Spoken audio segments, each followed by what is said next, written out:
श्री राम ने कई ऋषि मुनियों से शिक्षा और विद्या ग्रहण की, तपस्या की और भारत के आदिवासी, वनवासी और तमाम तरह के भारतीय समाज को संगठित कर उन्हें धर्म के मार्ग पर चलाया।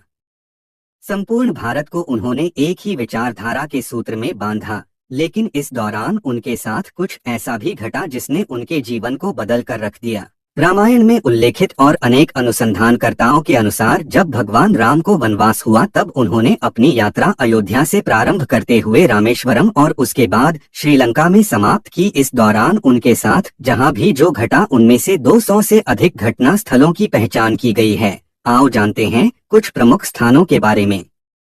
केवट प्रसंग। राम को जब वनवास हुआ तो वाल्मीकि रामायण और शोधकर्ताओं के अनुसार वे सबसे पहले तमसा नदी पहुंचे, जो अयोध्या से 20 किलोमीटर दूर है।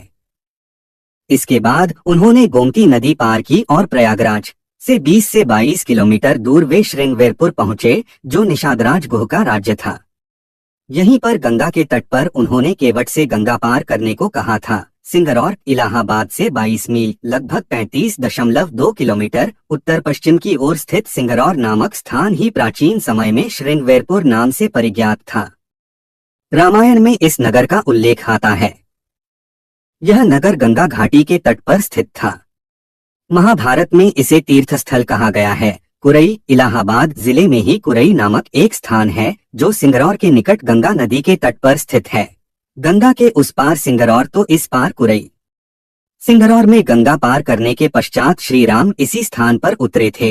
इस ग्राम में एक छोटा सा मंदिर है, जो स्थानीय लोकश्रुति के अनुसार उसी स्थान पर है जहां गंगा को पार करने के पश्चात राम, लक्ष्मण और सीता जी ने कुछ देर विश्राम किया था। चित्रकूट के घाट पर कुरई से आगे चलकर श्री राम अपने भाई लक्ष्मण और पत्नी सहित प्रयाग पहुंचे थे। प्रयाग को वर्तमान में इलाहाबाद कहा जाता है। यहाँ गंगा जमुना का संगम स्थल है। हिंदुओं का यह सबसे बड़ा तीर्थ स्थान है। प्रभु श्री राम ने संगम के समीप यमुना नदी को पार किया और फिर पहुंच गए चित्रकूट। यहाँ स्थित स्मारकों में शामिल हैं वाल्मीकि आश्रम, मांडव्य आश्रम, भरतकूप इत्यादि। चित्रकूट वह स्थान है जहाँ राम को मनाने के लिए भरत अपनी सेना के साथ पहुँचते हैं। तब जब दशरथ का देहांत हो जाता है, भारत यहाँ से राम की चरण पादुका ले जाकर उनकी चरण पादुका रखकर राज्य करते हैं। अत्रि ऋषि का आश्रम चित्रकूट के पास ही सतना, मध्य प्रदेश स्थित अत्रि ऋषि का आश्रम था। महर्षि अत्रि चित्रकूट के तपोवन में रहा करते थे। वहां श्री राम ने कुछ वक्त बिताया। अत्रि ऋषि ऋग्वेद के पंचम मंडल के दृष्टा हैं।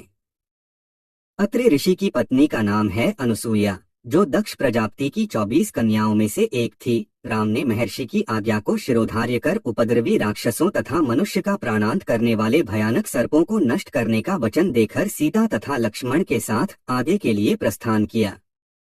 चित्रकूट की मंदाकिनी, गुप्त गोदावरी, छोटी पहाड़ियां, कंदराओं आदि से निकलकर भगवान राम पहुंच गए घने जंगलों में। दंडकारण्य चित्रकूट से निकलकर श्री राम घने वन में पहुंच गए। असल में यही था उनका वनवास। इस वन को उस काल में दंडकारण्य कहा जाता था। मध्य प्रदेश, छत्तीसगढ़ और महाराष्ट्र के कुछ क्षेत्रों को मिलाकर दंडकारण्य था। दंडकारण्य में छत्तीसगढ़, ओडिशा एवं आंध्र प्रदेश राज्यों के अधिकतर हिस्से शामिल हैं। दरअसल उड़ीसा की महानदी के इस पास से गोदावरी तक दंडकारण्य का क्षेत्र फैला हुआ था। इसी दंडकारण्य का ही हिस्सा है आंध्र प्रदेश का एक शहर भद्राचलम। गोदावरी नदी के तट पर बसा यह शहर सीतारामचंद्र मंदिर के लिए प्रसिद्ध है। यह मंदिर भद्रगिरि पर्वत पर है। कहा जाता है कि श्री राम ने अपने वनवास के दौरान कुछ दिन इस भद्रगिरि पर्वत पर ही बिताए थे। स्थानीय मान्यता के मुताबिक दंडकारण्य के आकाश में ही रावण और जटायु का युद्ध हुआ था और जटायु के कुछ अंग दंडकारण्य में आ गिरे थे। ऐसा माना जाता है कि दुनिया भर में सिर्फ यहीं पर जटायु का एकमात्र मंदिर है। पंचवटी नासिक दंडकारण्य में मुनियों के आश्रमों में रहने के बाद श्री राम अगस्त्य मुनि के आश्रम गए। यह आश्रम नासिक के पंचवटी क्षेत्र में है, जो गोदावरी नदी के किनारे बसा है। यहीं पर लक्ष्मण ने शूर्पणखा की नाक काटी थी। राम लक्ष्मण ने खर व दूषण के साथ युद्ध किया था। गिद्धराज जटायु से श्री राम की मैत्री भी यहीं हुई थी। वाल्मीकि रामायण अरण्यकांड में पंचवटी का मनोहर वर्णन मिलता है। सर्वतीर्थ नासिक क्षेत्र में शूर्पणखा, मारीच और खर व दूषण के वध के बाद ही रावण ने सीता का हरण किया और जटायु का भी वध किया था, जिसकी स्मृति नासिक से 56 किलोमीटर दूर ताकेड़ गांव में सर्वतीर्थ नामक स्थान पर आज भी संरक्षित है। जटायु की मृत्यु सर्वतीर्थ नाम के स्थान पर हुई, जो नासिक जिले के इक्तपुरी तहसील के ताकेड़ गांव में मौजूद है। इस स्थान को सर्वतीर्थ इसलिए कहा गया क्योंकि यहीं पर मरणासन्न जटायु ने सीता माता के बारे में बताया। राम जी ने यहाँ जटायु का अंतिम संस्कार करके पिता और जटायु का श्राद्ध तर्पण किया था। इसी तीर्थ पर लक्ष्मण रेखा थी। पर्णशाला आंध्र प्रदेश में खम्माम जिले के भद्राचलम में स्थित है। रामालय से लगभग 1 घंटे की दूरी पर स्थित पर्णशाला को पनशाला या पंसाला भी कहते हैं। पर्णशाला गोदावरी नदी के तट पर स्थित है। मान्यता है कि यही वह स्थान है जहां से सीताजी का हरण हुआ था। हालांकि कुछ मानते हैं कि इस स्थान पर रावण ने अपना विमान उतारा था। इस स्थल से ही रावण ने सीता को पुष्पक विमान में बिठाया था, यानी सीताजी ने धरती यहाँ छोड़ी थी। इसी से वास्तविक हरण का स्थल यह माना जाता है। यहाँ पर राम सीता का प्राचीन मंदिर है। तुंगभद्रा, सर्वतीर्थ और पर्णशाला के बाद श्री राम लक्ष्मण सीता की खोज में तुंगभद्रा तथा कावेरी नदियों के क्षेत्र में पहुंच गए। तुंगभद्रा एवं कावेरी नदी क्षेत्रों के अनेक स्थलों पर वे सीता की खोज में गए। शबरी का आश्रम तुंगभद्रा और कावेरी नदी को पार करते हुए राम और लक्ष्मण चले सीता की खोज में। जटायु और कबंध से मिलने के पश्चात वे ऋष्यमुख पर्वत पहुंचे। रास्ते में वे पंपा नदी के पास शबरी आश्रम भी गए, जो आजकल केरल में स्थित है। शबरी जाति से भीलनी थीं और उनका नाम था श्रमणा। पंपा तुंगभद्रा नदी का पुराना नाम है। इसी नदी के किनारे पर हम्पी बसा हुआ है।